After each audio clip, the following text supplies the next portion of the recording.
Hello, we're going to thread a needle today. Now, there's more variations than you would think about how to thread a needle, but having taught for years in classrooms, I do not allow my students ever to lick their thread or their yarn. It's gross, it doesn't feel good in your mouth, and it's basically just gross. There's nothing profound, nothing pedagogical, but whatever. So remember 3 P's: point, press, push, and it will help you remember this.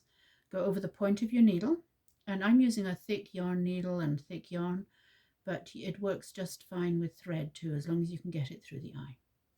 So I go over the point, I press it so tightly that it's flat and you can't see it between my fingers, and now I push it through the eye, just like that.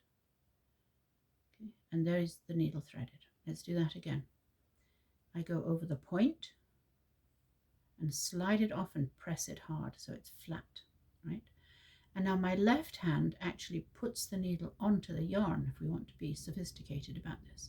So my right hand needs to know what my left hand is doing. I push the needle, here the eye, onto the yarn or the thread and just slide it through, push it through like that. And then there it is threaded. So point, press, push, thread a needle slobber free.